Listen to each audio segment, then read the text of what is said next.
Hello, everybody, and welcome to our special Christmas edition of English Academy 101 with Lily and Blue. And we wish you Merry Christmas Merry Christmas today. and a Happy New Year. And a Happy New Year. Merry Christmas to you, And Professor. Merry Christmas, Lilia. You're looking wonderful. You look you're looking like a Canadian Christmas today. Thank you so much. And I love your blue hat. Blue hat for blue. Blue hat for blue, and this is my Christmas celebration hat. And I like your ugly sweater. This is also North American tradition. Yes, this is my ugly sweater. I was going to say this. My beautiful... Yeah, my ugly sweater. I got my little Grinch. Whoa, Grinch.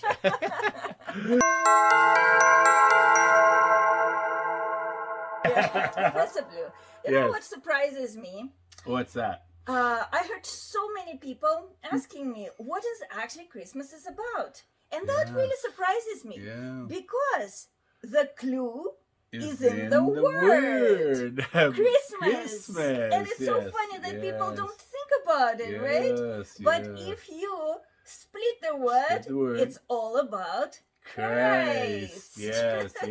Christ and Merry Christmas. And not only that. Yeah. Merry Christmas isn't said around the world either. Some people say Happy Christmas. Oh, is that right? Oh, yeah. Actually, Professor Blue, it's very interesting because we say Merry only for Christmas. We say Happy New Year, Happy Hanukkah, and all other holidays we say Happy Holidays.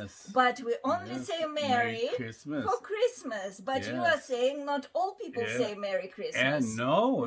Actually, England was the original ones that started using Happy Christmas. Oh, is that right? And they still use Happy Christmas to this day. Happy Christmas. No way. So why do they do that? Well, the English, the Queen actually started Happy Christmas. She's the one that's Queen Elizabeth II. She started Happy Christmas. And she started it because she thought Merry Christmas was too rebellious, too wild. It was only Merry Christmas was for the commoners because they were getting happy and drunk and inebriated, and so she didn't like it. She said, for royalty, we must say Happy Christmas because it's an upper class standard, and we're going to keep it to this day. We're going to say Happy Christmas because it's more reserved, more conservative. Okay? So, Happy Christmas to you all. Yes, and I know in every address to the nation, she would say Happy Christmas. And it was her protocol to say Happy Christmas, every Christmas. Yeah, that's really, really profound and interesting. Very but interesting. Here in North America, we're rebellious and we are wild. And Merry Christmas to you all. Merry Christmas to everyone. Exactly.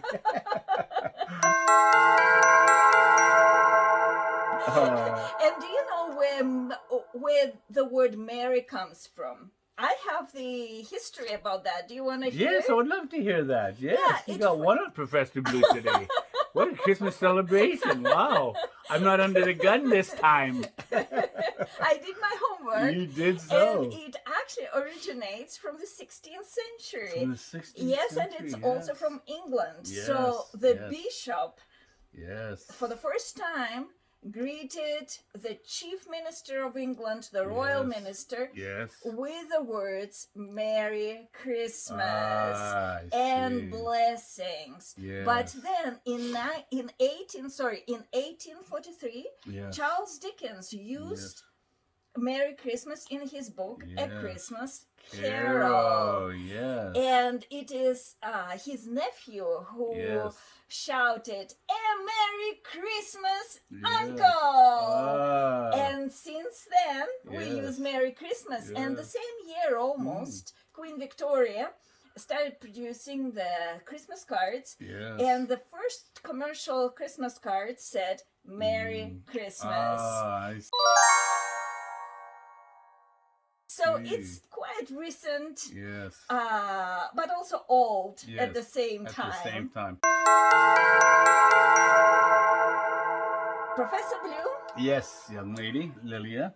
What kind point of Christmas is without gifts. Gifts, presents, yes. So my question is, what gift do you have for me? Oh, she thought she was putting me on the spot, but I was a little sneaky.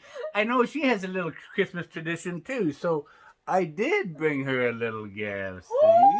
Whoa. This looks Look at this. And I even wrapped it myself. Look at that. Look at this. And I even wrapped it myself. Oh, so there's for your little Christmas tradition. Great. So Yeah, what is inside? Oh, the proof is in the pudding. Oh, the proof is in the pudding. Another Christmas idiom for you, Lydia? I know. So that means I have to open it first. You have to open it and see what's for in myself it. what Yes, is inside. But actually, I want to know what that expression means. But let me first open it, right? Okay, you I'll open it first, okay? I thought I would wow, this succumb is to totally cool. your little family tradition. I know you have a little tradition every Christmas where you love to cool. you love to play with paper at Christmas. Looks like Big Money's here. Looks like Big Money's. Big See Money. if I'm right. Wow, my favorite, guys. The lottery tickets. Every Christmas, that's Lilia's tradition. She wow, this is gets totally Christmas awesome. scratch and win tickets. And scratch and win tickets. For fun and see what happens. This is totally great. So all right. Now you can stick to your Christmas tradition. Okay, Professor Blue, but I also have a gift for you. Yeah, we'll see. We'll see. Here it is. We'll see. Proof is in the pudding. This is a really small little gift. Look at this little thing. Like, what the heck? But do you know that good things come in small packages? That is an idiom I've heard before, yes. So, speaking of Christmas idioms, proof is in the pudding. And by the way, yes, do you know where proof is in the pudding comes from? I would love to know, but first, check it out if it's really good. Okay, I'm going to open this little gift because she says big things come in small... Whoa. Not big things, good things come in small packages. Good things come in small packages, and look at this. Oh, a blue diamond ring. Blue hat. Blue ring. Look at this. Professor Blue. Lots of blues this Christmas. Look at this beautiful ring she got. Wow. I am very impressed. Thank you very much, Lilia. Wow. Wow. This takes a hug, not that. Mwah. I love your little antennas, your little bug ears for your Christmas. Woo-hoo. So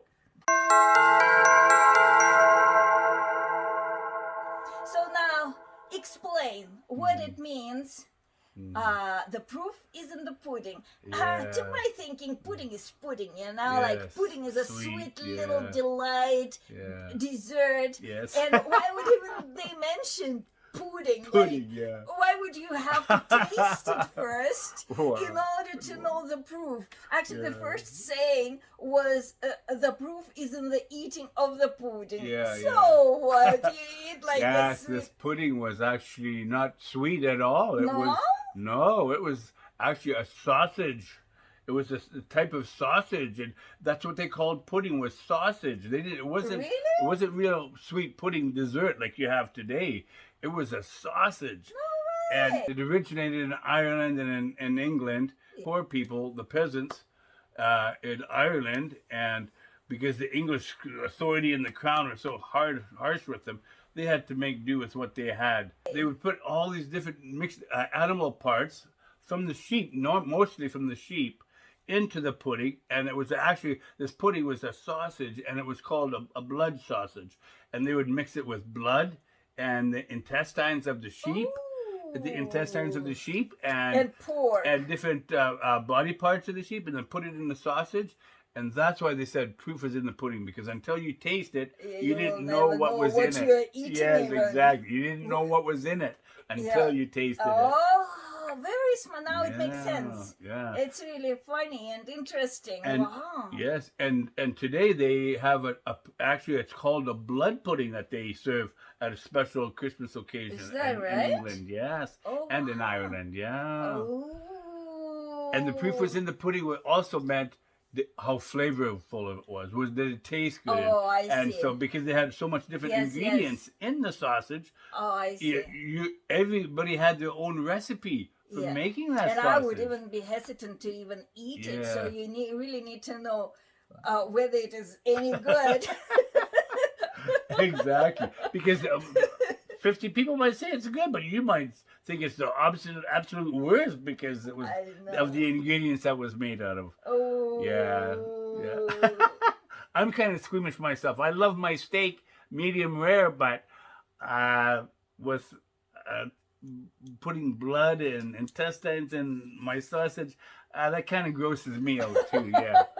Sorry, England. I love you, England, but I'll stick to your what are your muffins or whatever they call it. Your English pastries, you know. Awesome. You know what? Yes. Professor Blue, just another compliment today for you. You are very reserved every day and serious every day. But today, look at you. You are lit up like a Christmas tree. Yeah, I'm lit up like a candle. Yep. Oh, look at all those shimmery lights and all this beautiful sparkle. Hat and my sparkles. Yeah. I'm lit up like a happy-go-lucky party animal on Christmas Eve. Awesome. And you know, Professor Blue, you can use this expression all year round. Yes. All year round. If you are dressed up very nice with sparkles and lit up all like a Christmas the jewelry, tree. And then we can say she's lit up like a Christmas tree. Yes. Or the guy too. Yes, and lit up is also another famous idiom. It's a Christmas idiom, and it also not only does it mean you look gorgeous because you're all dressed in your best dress and your tuxedo and your fanciest dress, and you're lit up like a Christmas tree. Look at her face and her makeup; she shines like a Christmas tree. She's lit up like a Christmas tree. But also, people that party. If you party too much, say for instance New Year's Eve or Christmas Eve, and you party too much, and you get a little bit too sauced, drinking a little bit too much elixir, then people also say, wow, look at man, is she ever lit up? Look at her go. Look at her on the dance floor. She's so lit up. Wow. Don't give her any more drinks. Cut her off. Cut her off. She's too lit up. She's lit up like a Christmas tree. She's lit up like a Christmas tree, so somebody's going to have to drive her home. So we have to be careful this Christmas and that we don't get too lit up. Exactly. That we don't get too lit up. Exactly. Yeah, I like that.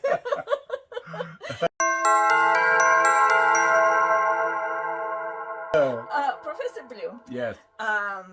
We've been talking about England and Ireland and all this Christmas expressions and stuff, but I wonder if there is any pure North American Christmas expression. That's a challenge for you. I don't think you can even come up with any. Oh, come on, Lilia. Don't be a Grinch, man. Like, so you what you are saying, don't be a Grinch? Don't be a Grinch, Lily. Don't mess up my party atmosphere and my Christmas joy by being lit up by saying such negative things that there's no Christmas idiom for the West and for Canada. Of course there is. Yeah. So one of it you already said, I think. Yeah. Don't be a Grinch. Don't pour rain on my parade. Like, wow. Don't be a Grinch is actually a very famous Western idiom, Christmas idiom from the West, from Canada, from the United States. Yeah. And it was actually, don't be a Grinch is one of my favorite poets. Dr. Seuss says, don't be a Grinch. Yeah. And Don't be a Grinch. I mean, you know that Christmas story in the show, the children's show called The Grinch That Stole Christmas? Yes, how the Grinch stole Christmas. Yeah. Oh, Christmas tree. No, he stole Christmas. Christmas period. Okay. Yeah, everything. Yeah. Stole the tree, stole the presents. He stole everything. Don't be a Grinch. That's what they're saying. Don't be a Grinch. Don't steal my presents. Don't. And it's a relatively new expression. He wrote that book only in 1957. He started it with a poem in 1955. Actually, the original poem that Dr. Seuss wrote was Hubbub and the Grinch. Oh, I see. I just wanted to clarify. Yes, good. Because I always call it The Grinch That Stole Christmas, and everybody in the West knows The Grinch That Stole Christmas, so they could automatically relate. But the original poem was Hubbub and the Grinch. So I just wanted to clarify so nobody would, blacklist me or anything from the Grinch, because I don't want anybody to be a Grinch when it comes to clarification here on Lily and Blues 101 Academy English, Yeah, and I love Dr. Seuss. All of his poetry, every time I see Dr. Seuss poetry, I save it automatically. I love Dr. Seuss poetry. He's awesome. So don't be a Grinch, Lilia, All right. Fun. I love all these Christmas idioms. This is the first time we did all these Christmas idioms. Yeah, this is a special edition anyway, right? Yes. And I think that our viewers will share with us their favorite Christmas expressions. Yes. And Professor Bloom, I think we should sing Merry Christmas song with everybody. Okay, let's do that. We wish you Merry Christmas. Okay. I love it. Okay. We'll look into the camera. Okay, go. 1, 2, 3. We wish you a Merry Christmas. We wish you a Merry Christmas. We wish you a Merry Christmas and a Happy New Year. Merry Christmas and Happy New Year, everyone. God bless you all. And see you again. Yes, and thanks for watching all of our Christmas idioms. We had lots of fun doing this. Thank you. We love you. God bless you. Bye-bye. We love you. Bye-bye. Love and prayers. Bye-bye.